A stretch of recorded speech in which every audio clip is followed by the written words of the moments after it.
Howdy folks, I'm Clammy Clams, cleverly clacking beneath cloudy coastal cliffs. I'm Amber. And here are more cloudy coastal cliffs for us to clack behind or beneath, so let's get started on doing that. Alright folks, and our first letter is titled, Am I a Jerk for Not Wanting Our Driveway Dug Up to Allow a Neighbor's EV Charger? Our neighbor has bought an EV, and since has learned that he can't fit a charger for it in his house.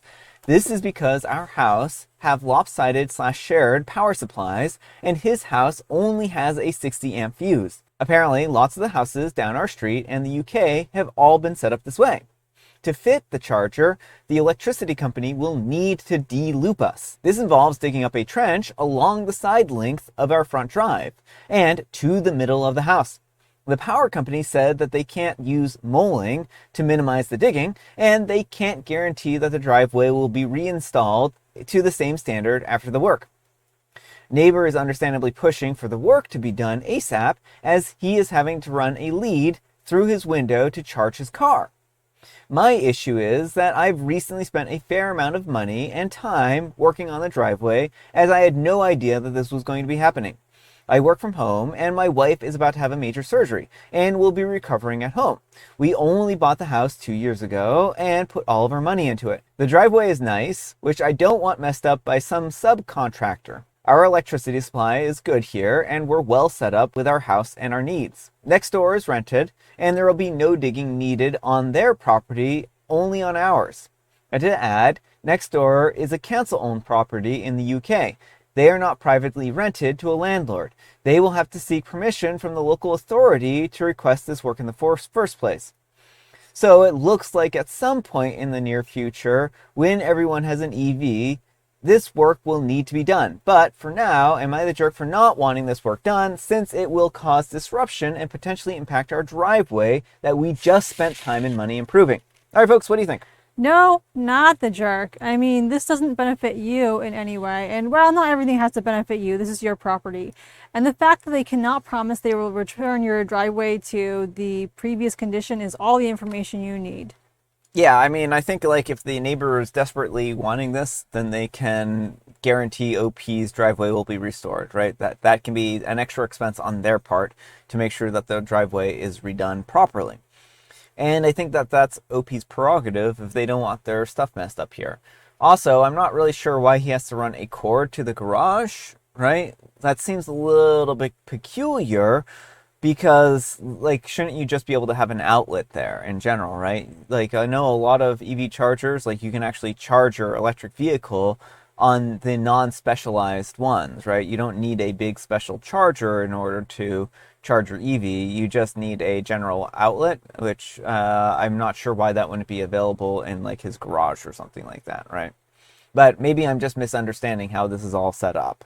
But aside from all that, I still don't think that OP is in the wrong here, and they really put their time and money into this driveway, and I can understand why they wouldn't want it disrupted. So until the neighbor says, yes, I will pay to make sure that this driveway is fully restored to its current condition, I don't think that OP should worry too much about it. But let me know what you folks think. So anyhow, take care and good luck. Alright folks, and our next letter is titled, Am I a Jerk for Skipping My Sister's Promotion Celebration After Getting Fired the Same Day? I'm a 28-year-old female, and I have a sister, a 32-year-old female, and we're both in marketing, although we work in different areas. She does more internal/corporate marketing, while I work more on the commercial, sales, and performance side.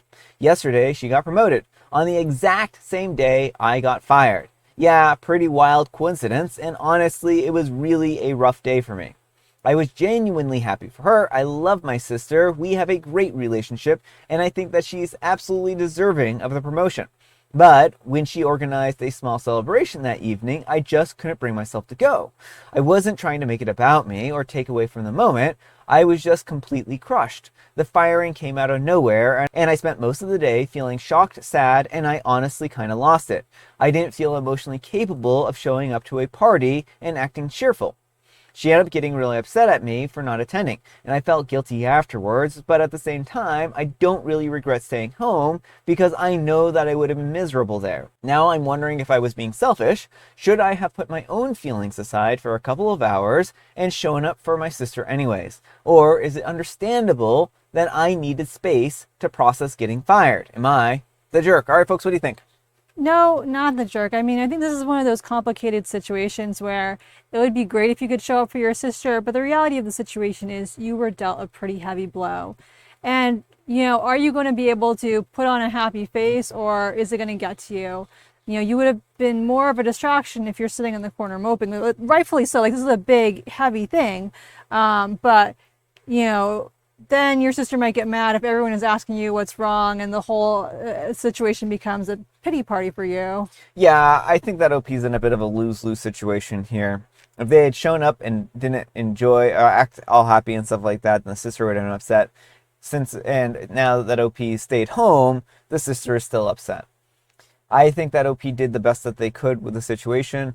Unfortunately, maybe they can talk to their sister and say, hey, while I wasn't feeling up to celebrating that night, would you mind if we went and had a smaller celebration together some other time? That way, OP can still celebrate with her sister, but make it clear that, they're not jealous or anything like that about the promotion. They're just having a rough time. But let me know what you folks think. So anyhow, take care and good luck. All right, folks, and our next letter is titled, Am I the Jerk for Walking in the Background of a Zoom Call?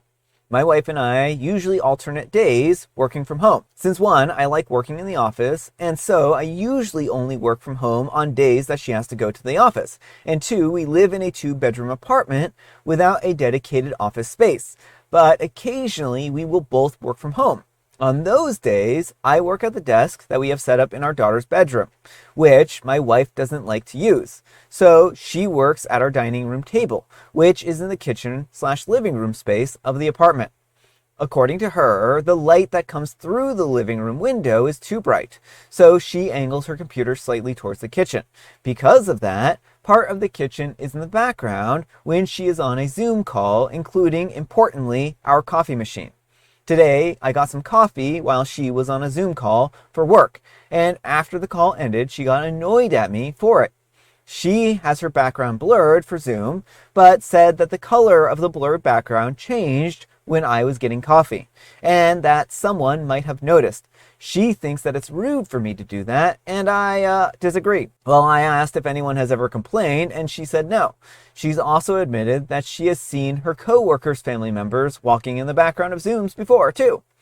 We ultimately agreed that she will put up a sign that tells me that she's on a video call, half of her calls are cameras off, and that I won't get coffee during her video calls. But I'm curious, am I the jerk for grabbing coffee in the background of a blurred Zoom call? All right, folks, what do you think? I think, first of all, this wasn't properly communicated to OP beforehand that it was going to be an issue. And secondly, if this is a space that he uses a lot, I think the compromise of him not using it when she's actively in a meeting, if she informs him that the meeting's happening, that's fine. But the fact of the matter was, sounds like he didn't know, she didn't inform him that there was a meeting going on and just got mad at him for not automatically knowing. Yeah, I think it's a little weird to be upset about this. I mean, it's a blurred background and no one is going to really care. I mean, I've never seen anyone complain about a person walking around in the background of a Zoom call, right? Or a Teams call, what we have. And a lot of people that I work with work from home too. And so occasionally they will have, spouses or even kids come through, right? Sometimes they'll even have their kids with them at the computer because the kid is being rowdy or something like that. These are small children and sometimes kids need attention and that's just really what it boils down to. So I don't think that there's anything unprofessional about having somebody on a, Zoom call like this. And I think the only time that might be an issue is if she is supposed to be working in a private space because of certain trade secrets or something like that, and OP being there shows that she's not actually in a private space, then that might be a place where she has to exercise a little additional caution.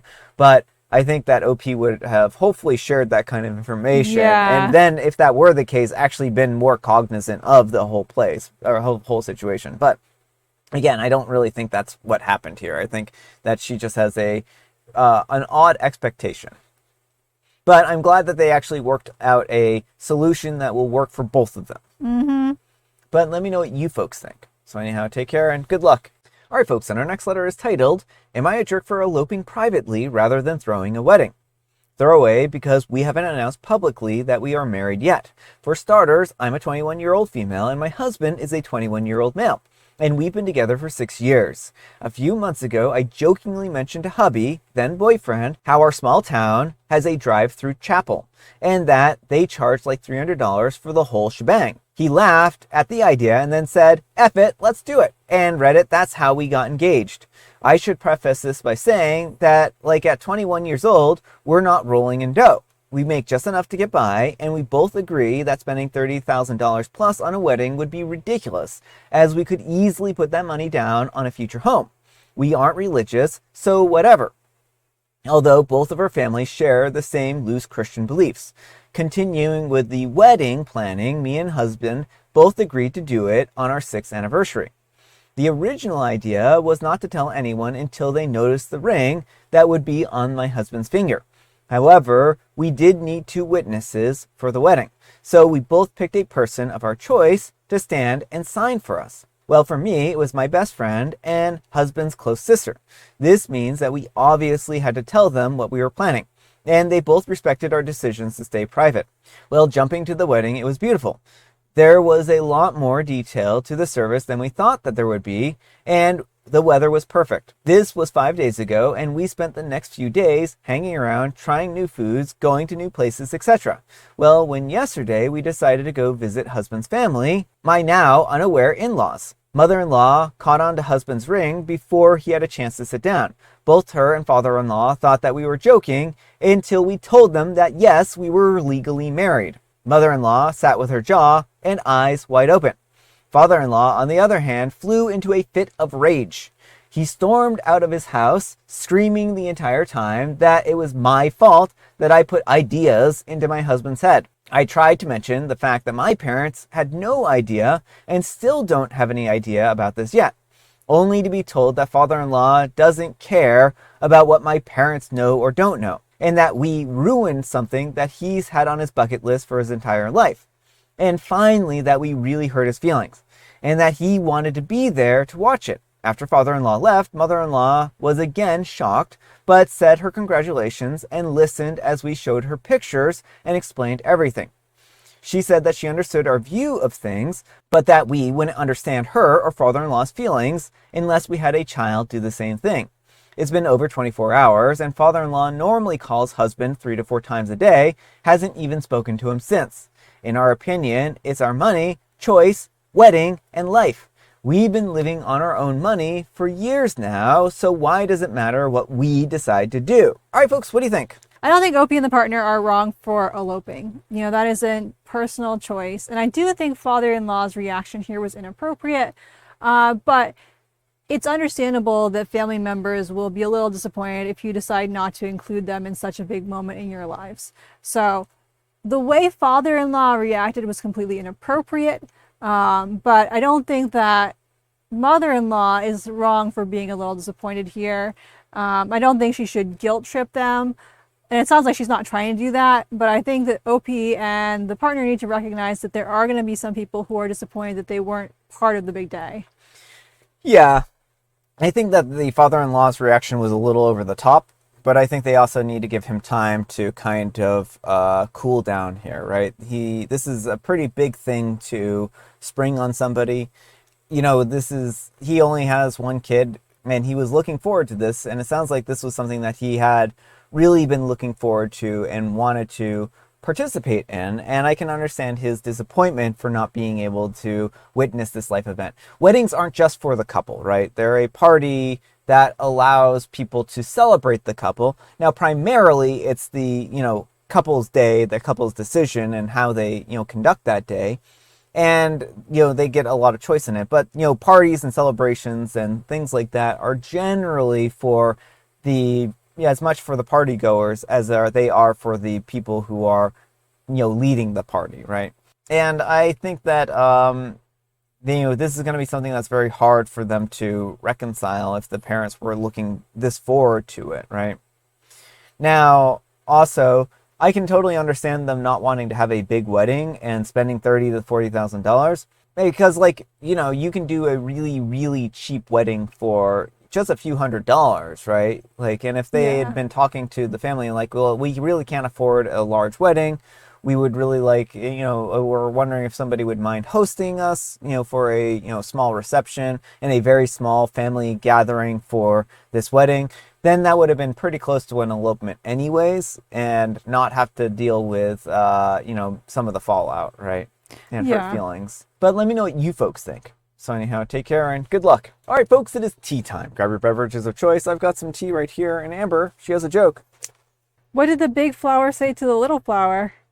Oh, the big flower said to the little flower, "Hey, little guy, I am the same age as you, but I'm a bigger flower than you, and so I'm gonna consider you to be like my little sprout buddy, and so I'm gonna look after you, and don't worry, I got everything under control."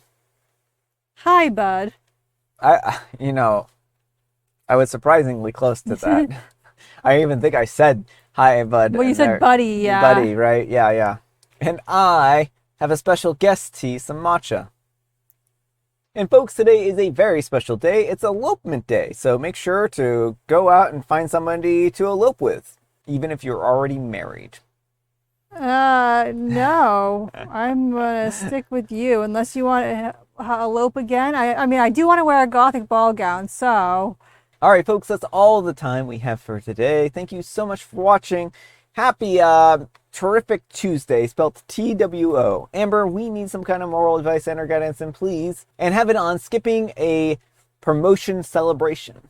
If your presence will be more hurtful than helpful, then it's probably best to stay home. Yeah. But thanks so much for watching, and we'll see you all tomorrow. Bye.